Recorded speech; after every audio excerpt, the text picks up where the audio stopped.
Hello and welcome to the channel. So today I will be discussing on an important topic, that is the AI for embedded engineers.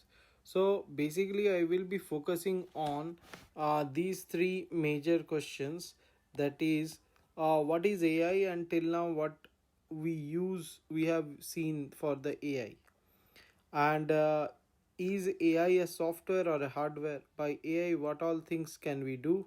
And how embedded developer like are affected by AI? So that we need to understand. Okay. So these are basically the three questions that I will be explaining in a quick video. So first thing, that we need to understand what is AI. So we know that AI stand for artificial intelligence. So this is very important to understand.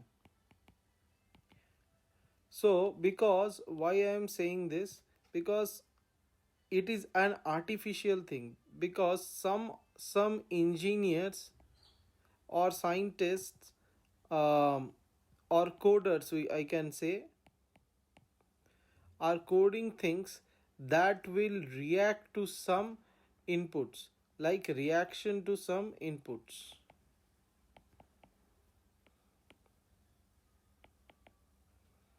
So just think of a scenario now. So what we are doing currently is, let me just open one more slide to just have a look into it. So if I open and I say that here AI. So first thing is Gemini AI is coming up. Then there is an Open AI that is also coming up, right? So what happens with AI? So let's go to the Gemini. So in Gemini AI, it is saying hello Shubhanjit and all. And then if I just ask the AI, please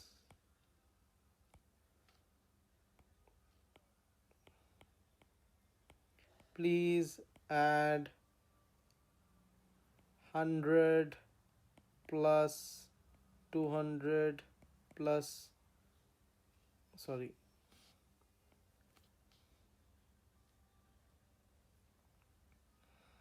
let's say please add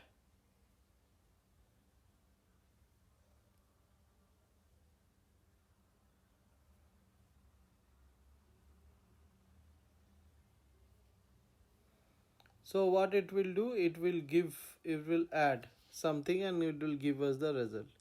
So connect, and it is working, and it says okay, number 100 and 207. If I say please add, then it is not able to react to this, right?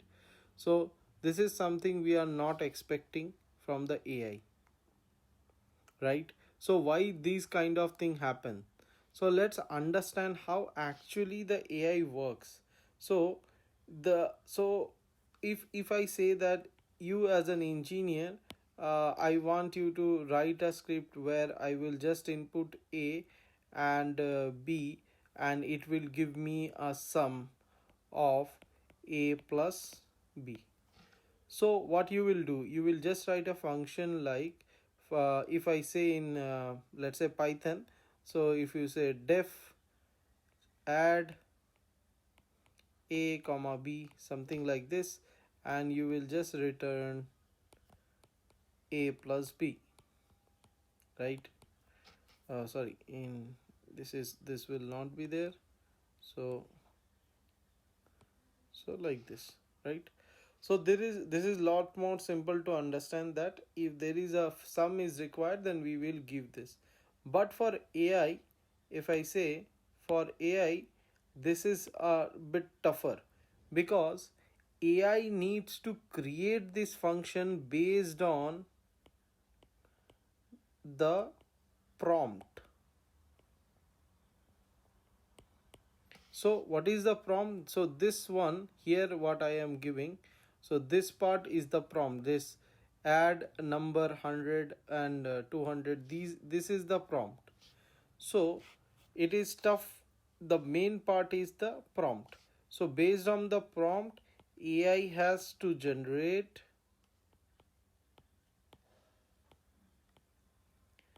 the code in runtime.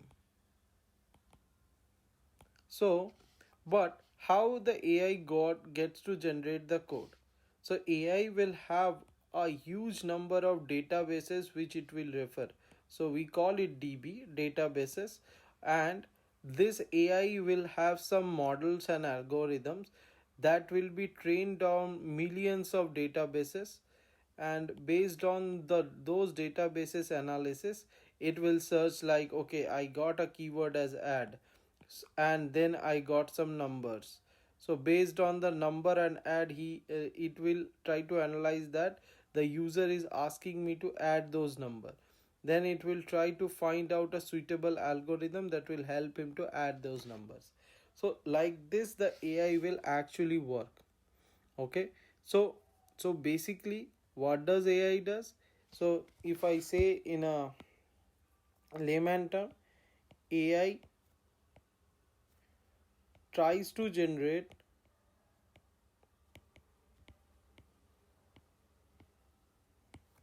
the logic based on the prompt we provide. Correct. So this is something. So now there is some code that is running on the machine that will take the prompt and it will give the code.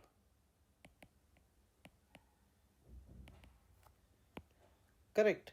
Now this part is very important, getting the code which will analyze and give us the logic.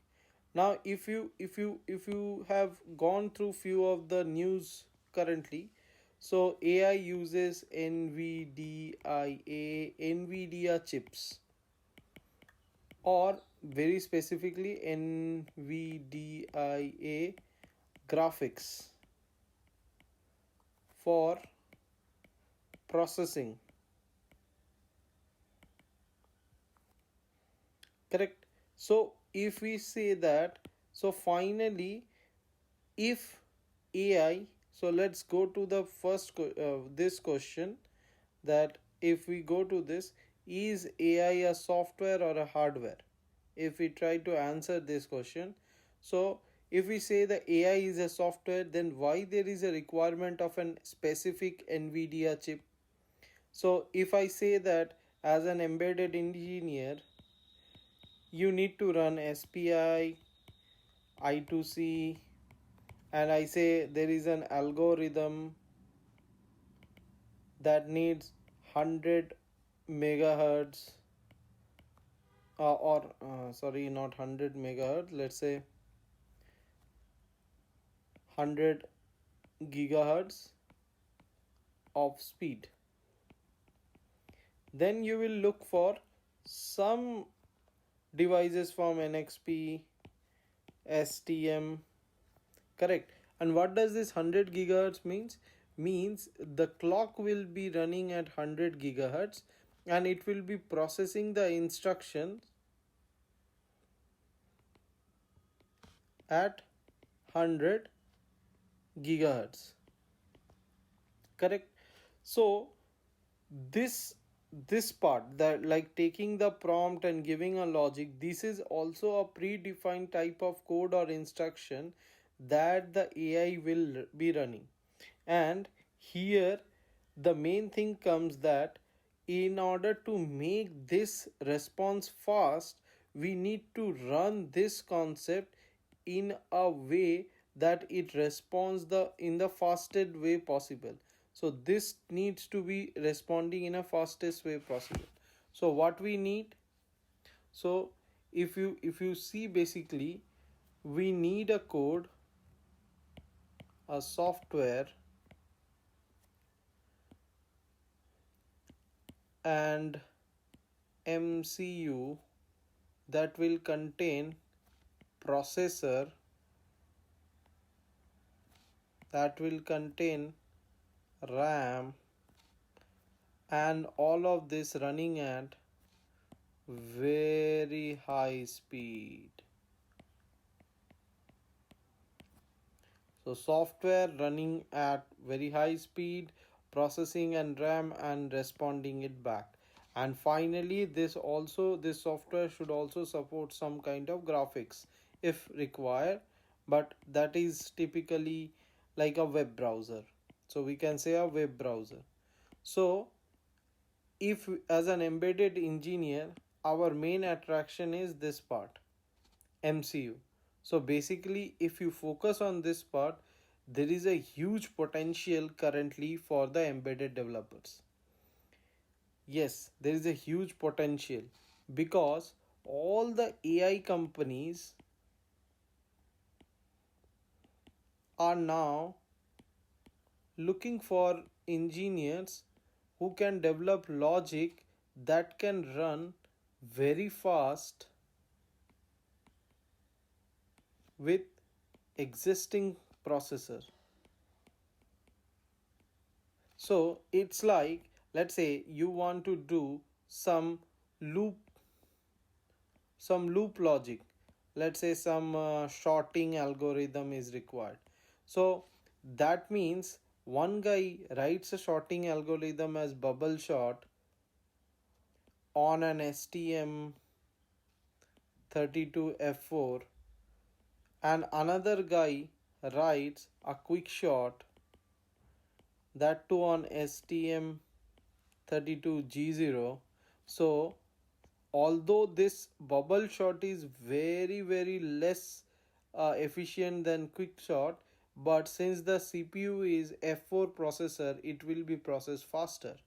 So that's the whole catch. So if either I there is the catch is either make the code, either code is very optimized, or the MCU or CPU is very fast.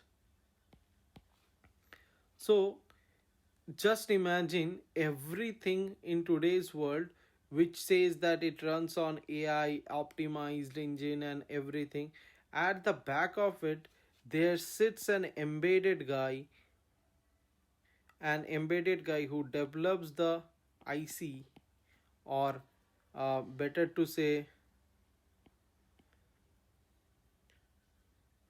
MCU, that has processing,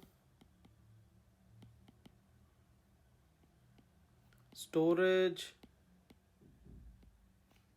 and it's very fast. Then there is also another guy who does resource optimization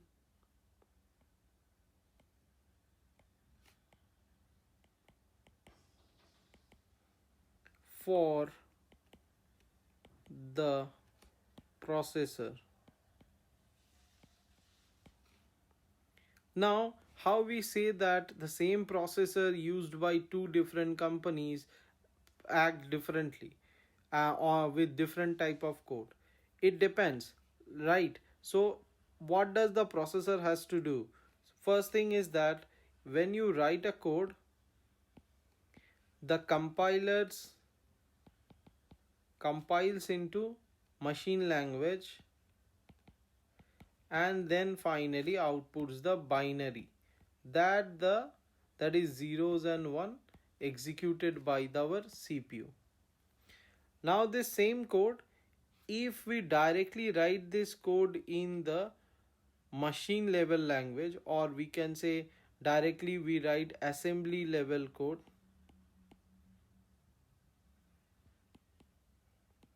for some instruction,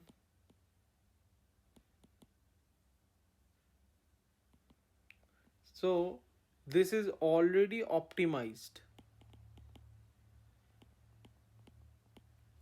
and this will be processed very fast by the CPU. So in a way, it depends upon the coder how he optimizes the entire thing. So that depends upon the type of MCU we are having, type of code we are writing, and the type of compilers we are having. So all this thing denotes to one important thing that we should consider, is that currently there is a huge demand of engineers who have the skills like C, C++, embedded,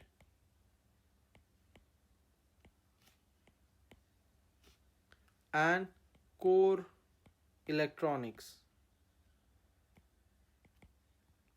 This is required, and I can say that somehow Python is also becoming mandatory also for the embedded and firmware development because of this growing demand of AI technologies.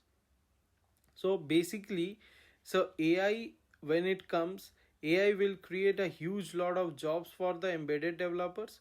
So embedded developers or the aspiring students who want to become an embedded developer should now focus mainly on the core electronics part, C, C++, and Python.